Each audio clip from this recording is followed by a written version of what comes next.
As Friday draws to a close in Kyiv and in Moscow, here are the key developments of the day. Russian officials said that Ukrainian helicopters struck an oil depot in the Russian city of Belgorod, about 20 miles from the border with Ukraine. Ukraine refused to confirm or deny the report.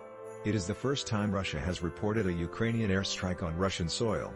Russian troops leaving Chernobyl likely suffered radiation exposure, Ukraine's defense ministry said. The ministry said Russian forces have fully withdrawn from the area of the former nuclear power plant. The International Atomic Energy Agency said it has not yet been able to confirm reports of Russian forces receiving high doses of radiation. A humanitarian relief team that was planning to evacuate civilians Friday from Mariupol was unable to reach the besieged Ukrainian city. They will try again Saturday, the International Committee of the Red Cross said. Officials from Russia and Ukraine met for another day of talks about a potential ceasefire, as fighting continued in Ukraine.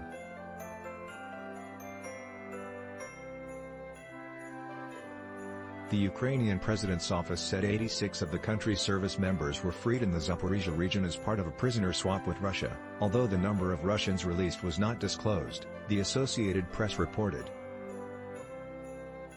Ukrainian President Volodymyr Zelensky has stripped 2 generals of their military rank, calling them traitors and anti-heroes. Both were intelligence officers in the security service of Ukraine. One was the former chief of the agency's main Department of Internal Security. The other was the former head of the agency's office in the Kherson region, Kherson being one of the few big Ukrainian cities that has fallen to Russian forces.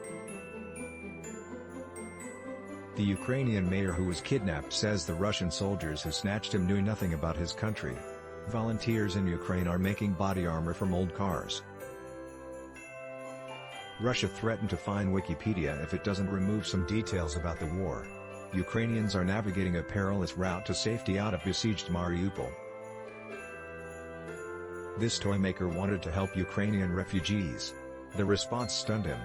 You can read more news from Thursday here, as well as more in-depth reporting and daily recaps here.